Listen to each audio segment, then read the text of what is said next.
Laurent Gbagbo is refusing to hand over the presidency, reigniting a civil war. The regional West African group of countries, ECOWAS, has even said military force may be needed to oust Gbagbo. The UN has urged the French to move against the man who refused to stand down.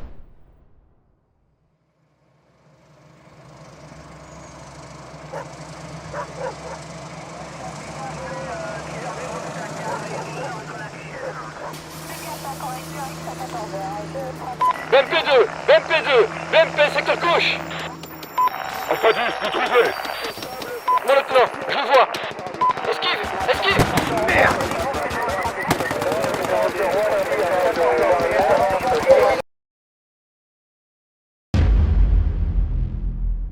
A decade-long crisis is about to come to an end in dramatic fashion. From the First Ivorian Civil War of 2002 to 2007, Ivory Coast was split in two. The north was controlled by a rebel faction called the New Forces of Ivory Coast, while the south was controlled by the Ivorian government, headed by President Laurent Gbagbo.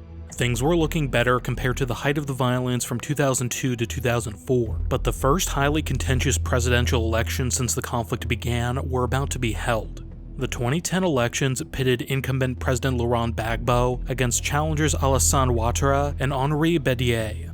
Accusations that Ouattara was Burkinabe and thus disqualified from the 2000 presidential election was a major contributing factor to the First War, but Gbagbo allowed him to run in the first post-war election. First-round voting on October 31, 2010 took place with little drama. Gbagbo was in the lead, followed by Ouattara and then Bédier, who was eliminated and subsequently endorsed Ouattara.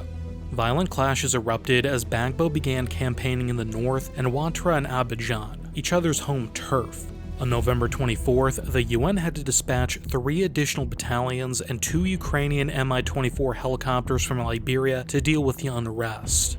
Going into the second round of voting on November 28th, the French were on high alert. Ouattara was declared the winner by the Independent Electoral Commission, while Gbagbo was declared the winner by the Constitutional Council, the Ivorian version of the Supreme Court. Ouattara was internationally recognized as the new Ivorian president, but Gbagbo claimed there had been election fraud in the north. Gbagbo's purported win was gained by overturning election results from the 7 northern departments under rebel control. This was the spark that set off the brief Second Ivorian Civil War. Things would get much worse, and it would all culminate in Abidjan. Abidjan is the economic capital of Ivory Coast in the country's southeast facing the Gulf of Guinea. While not the official capital, many government institutions, including the presidency, are still located here. The area of operations is split by the Ibre Lagoon and connected by a series of bridges. French forces are stationed south of the bridges at Port-Bouet, just 2 kilometers from the airport.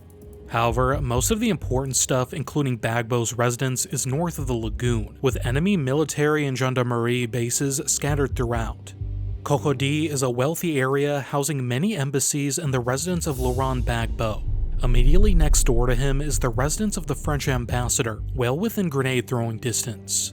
2 major routes running through Crocodile will factor into later operations. To the north, Boulevard François Mitterrand. On this road is the Palm residence housing French embassy and consulate staff. To the south, Boulevard de France. Here there are 2 turnoffs that lead directly to Gbagbo's residence. Taking this road further east brings you to the Gulf Hotel, where President Ouattara is holed up. Meanwhile, a 15 drive west of the French residence is the French embassy in the Plateau Business District. Another 12 minutes to the northwest is the United Nations Operation in Côte d'Ivoire or UNOCI headquarters at Sibroka Hotel, awkwardly within range of an Ivorian army base. On the south end, nestled between the 2 bridges, is a Republican Guard barracks that threatens operations in the Tricheville commune. About 4 kilometers directly south of this barracks is Abidjan's port, held by a detachment of the Ivorian Gendarmerie. To the east is the commune of Macquarie, whose Zone 4 houses many foreign nationals, especially French and Lebanese, which is a major concern for French forces about 2.5 kilometers away at Port-Bouet. French forces in Ivory Coast operate under the auspices of Operation Licorne or Unicorn, which began in 2002. The Licorne Battalion is led by Colonel Christophe Hincy, commander of the 12th Cuirassier Regiment, which also provides the task force with the Joint Command and Logistics Company, or CCLIA, and its 3rd Squadron designated as the Alpha subgroup under Captain Robin Giammei. This is a cavalry unit with 2 ERC-90 Sagae platoons, 3 wheeled guns and 3 VBL scout cars each, and 1 scout and investigation platoon on 8 VBLs. They're reinforced by 2nd Company 16th Chasseur Battalion under Captain Pierre Erwan Giendaj, a VAB-mounted infantry company with 4 combat platoons. They're trained as the Task Force's Ride Control Company and designated as the Bravo subgroup. Both companies are reinforced by elements of an engineer platoon generated from the 13th Engineer Regiment, including 2 MPG front-end loaders and 3 VABs. And they also exchange platoons between each other in various configurations to form combined arms task forces. As well, the command company has a Proteer platoon generated from the 2nd Command and Signal Company, basically comms guys tasked with basic base defense and early warning. In January of 2011, 3rd Company 3rd RPIMa is offloaded from an amphibious assault ship, but soon relieved by 3rd Company of the 13th Alpine Chasseur Battalion under Captain Sylvain Durot. They're operational by March 6th with the designation Jean-Christophe. The company had actually just gone back from Afghanistan in June of 2010 as part of Battle Group Black Rock, so they begin disseminating lessons learned from high-intensity operations. After offensive operations begin, the Corn will be reinforced with another battalion of French troops stationed throughout Africa, but we'll get to that later. In the air, Le Corne is supported by an aviation detachment generated from the 1st RHC. This detachment consists of 2 mixed helicopter platoons, or PHMs, the first with 6 Pumas and 2 Gazelles, and the second 2 Pumas and 2 Gazelles reserved for Special Forces. The Special Forces detachment was a small 50-man unit consisting of men from 1st RPIMa, CPA-10, and 13th RDP. They'd be used for more sensitive missions during the rotation, such as raids to rescue civilians and a recon of rebel movement north of the Zone of Confidence.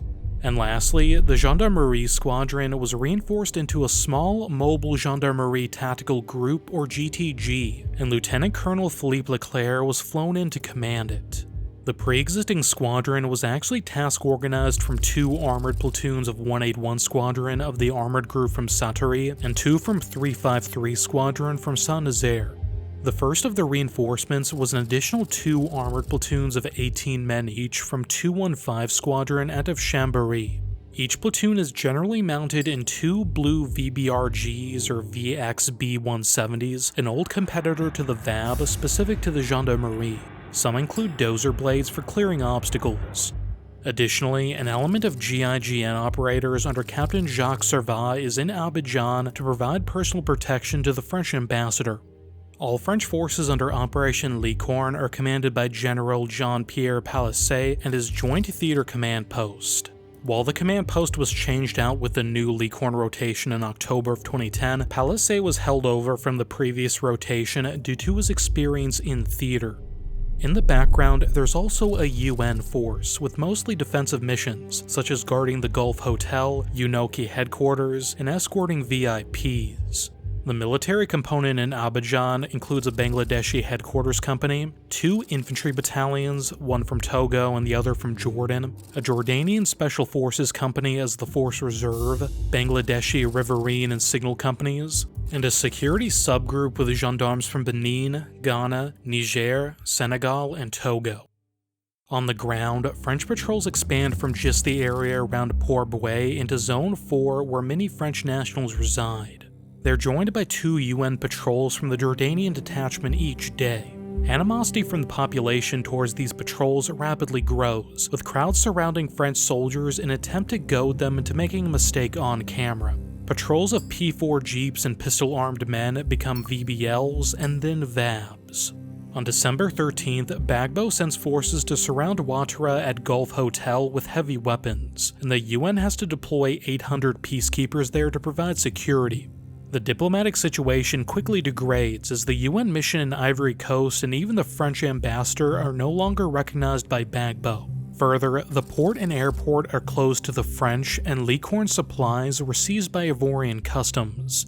This is a particularly difficult development as Licorne only has 10 days of reserves. Fuel and spare parts in particular cannot be procured locally. In response, the French and UN began airlifting fuel into Bouaké to be transferred overland to Abidjan under Licorne's escort. The unescorted amphibious assault ship BPC Tonnerre is also diverted to just outside Ivorian territorial waters. The Tonnerre can haul 2 million liters of diesel and 700,000 liters of jet fuel, 8 times Licorne's reserves, and also brings a Fennec helicopter, spare parts, a Roll 2 hospital picked up from the Sirocco landing platform dock, and 3rd Company 3rd RPIMa picked up in Gabon. Although 3rd RPIMa is only permitted to land in small detachments from January 3rd due to the Tonnerre's limited onboard stores to support Marines, and they won't be used during major combat operations. As the rebels approach the city, widespread looting begins and 4 nationals, especially in Zone 4, come under threat. Licorne hurriedly launches a foreign civilian extraction operation in Abidjan, evacuating them under armor to Port Boué. Initially, this is limited to south of the bridges, but special forces fast roping in from helicopters are tasked with grabbing stranded civilians north of the bridges. On April 1st, the UNOCI headquarters started receiving heavy weapons fire from the army base across the highway, and on the 3rd, an RPG hit a VAB, but failed to detonate. As the rebel advance stalls on April 3rd, it becomes unlikely that they'll be able to oust Gbagbo without international support. However, not wanting to look like a unilateral colonizer, the French stubbornly wait for a written request to intervene from UN Secretary General Ban Ki-moon. In the meantime, though, hundreds of civilians are piling up in camp. While lacking the written UN request, the French president has gained a verbal agreement from Ban Ki-moon on the need for intervention, so the French set about a limited offensive operation, the seizure of the airport to transfer civilians and bring in air-landed reinforcements. The day before the operation, Captain Giammei of the Alpha subgroup conducts a reconnaissance of the airport. He makes contact with Jordanians with the UN mission and Ivorian gendarmes holding the site. Giammei tells the Ivorians he's going to be coming and urges them to withdraw. On April 2nd at 10:30 p.m., a Gazelle was sent up to do an aerial recon of the airport. With nothing to report, the ground force steps off 30 minutes later, with Bravo subgroup leaving camp first to form a security bubble around the exit. Because Bravo is scattered picking up civilians, the 12th Cuirassiers Alpha subgroup takes the lead in seizing the airport, under the operational command of the Battalion S3. Alpha consists of 2 Cav platoons, 2 infantry platoons from Bravo, and an engineer group with an MPG loader to clear barricades erected during the day. By 11:10 p.m. on the 2nd, the airport is taken with no opposition, and at 1 a.m., the first transport plane lands. From Gabon, they bring in a tactical staff from the 6th BIMA to form a new battalion-sized Combined Arms Tactical Group, or GTIA. 4th Company from the 2nd Foreign Paratroopers, or 2nd Rep, and 3rd Company from the 3rd Marine Paratroopers, or 3rd RPIMa. They also bring in 4th Company RMT from Chad. This new force relieves Licorne from security around the airport, Port Boué, civilian assembly points, and critical sites such as the ambassador's residence, freeing them up for offensive operations. 2 Proterre platoons, including 1 generated from the 6th Command and Signal Company, will be integrated under 6th BIMA. By the late afternoon of April 3rd, France finally receives a written request from the UN to intervene.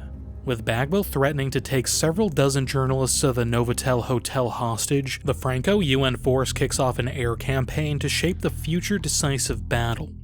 On April 4th at 5 p.m., UNOCI's 2 Ukrainian Hinds hit the Ivorian army base at Akouedo with guns, targeting a BM-21 multiple rocket launcher. However, they unknowingly hit a hidden ammo dump, causing a fiery explosion. The French very deliberately want the first strike to be the UN to make it look like a multilateral effort, but what follows is a very France-forward air campaign, utilizing Gazelles armed with autocannons and ATGMs, and a Puma Pirate with a door-mounted 20mm for fire support. The Corn civilian evacuation mission also expands north of the bridges on April 5th, with Bravo reinforced by a gendarmerie platoon deploying around the Palm residence, Alpha south of the bridges, and they're reinforcing Jonqui around the Plateau district. By April 9th, Alpha also seizes the port just south of the bridges without resistance, which is then occupied by Jonqui Company. But that afternoon, the French government knew that more decisive ground intervention was unavoidable. The French had successfully used special forces to rescue the Japanese ambassador isolated by Liberian mercenaries, but a similar operation to rescue British and German diplomats failed. The situation was becoming intolerable, and the rebels were sluggish. In order to keep up appearances as a mere executor of the UN's will, the French will use the proximity of their ambassador's residence to Bagbos to argue their operation is to prevent any further reprisals against French diplomats. The French ambassador's house has indeed been taking fire from Bagbos' residence for days, up to including mortars and rockets. In reality, though, they're enabling the most decisive operation of the Civil War, the arrest of Bagbo by their rechristened Republican forces. All French ground forces north of the bridges except for 6th BULLETIN defending key locations are withdrawn south by April 10th at 1 p.m. This is to make way for the last wave of airstrikes to be carried out from that afternoon until the early morning. While 6th BULLETIN and the 1st RHC fight on up north, the Licorne Battalion formulates their plan. Initially, they intended to assault over the bridges, drive around the plateau, and secure Boulevard François Mitterrand to cut off reinforcements. From there, the French and Togolese would push south and capture Boulevard de France, handing it off to Republican forces for their final push to the presidential residence. However, Republican forces had tried to advance southward from François Mitterrand and were halted by fierce organized resistance and started taking heavy casualties. With the enemy apparently still in the mix, the French pivot to a west-to-east attack, moving along the coastal road, passing by the Lebanese Passam Clinic, and capturing Boulevard de France directly. This route was previously considered too dangerous, so they'll rely on speed and surprise to get the job done. April 11th could be Victory Day, but it could also be the day where a lot of Licorne men get killed. There's an eerie sense of mortality in camp as the French prepare to drive straight into the hornet's nest. Bravo subgroup leaves Port-Bouet at 4:45 a.m., with orders from the battle group commander to be south of the bridges by 5:15. Bravo almost immediately comes under sniper fire from the other side of the lagoon, but it reaches the southern end of Charles de Gaulle Bridge by 5 a.m. and waits there for almost 4 hours. Sunrise comes at 6:11. Bravo's main force consists of infantry platoons and Lieutenant Clément Hude's ERC 90 platoon attached from Alpha. The remainder of the company, including an infantry platoon, 2 Togolese infantry platoons from their UN detachment, and a combat engineer squad reinforced with an MPG loader, are situated at the Palm residence under the Company 2IC to act as a covering force. Alpha subgroup, who will hold the first intersections that Bravo moves through, only leaves camp at 8:30 a.m.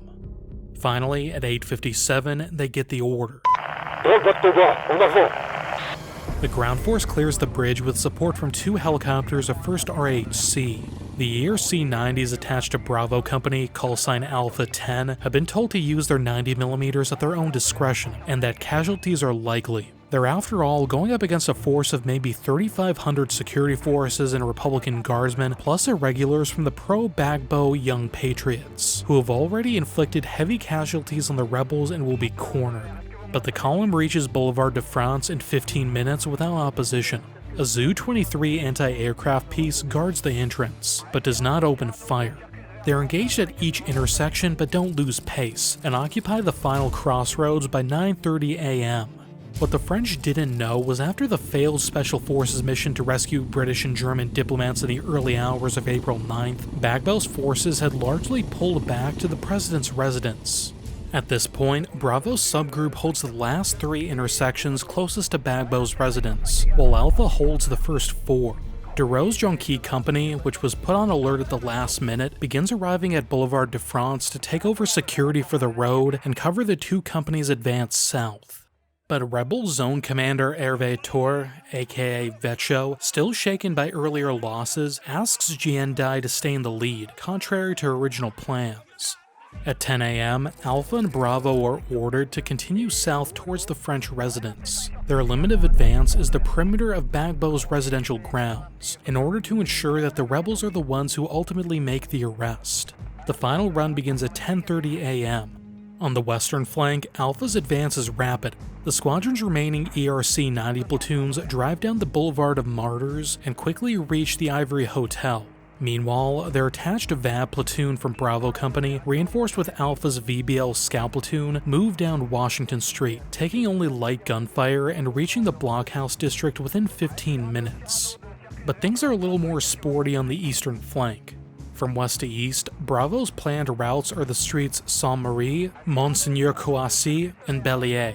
However, Saint-Marie is blocked and the MPG loader is still at Le Palme, so they improvise. The spearhead charges down Monseigneur Coissy with the bulk of Lieutenant Hude's ERC 90 platoon in the lead and Adjutant C's infantry platoon and rebel pickups trailing, while Bellier Street is taken by Lieutenant B's infantry platoon reinforced by an ERC 90.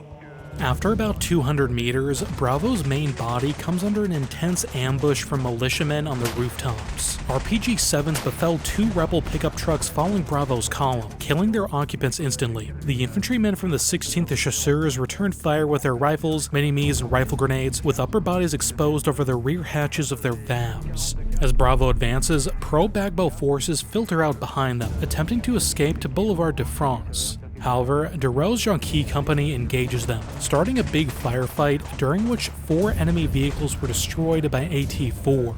Meanwhile, Bravo is closing in.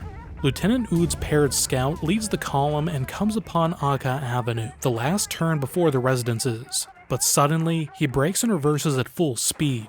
BMP2, BMP2, BMP secteur gauche. Alpha 10, maîtrisé.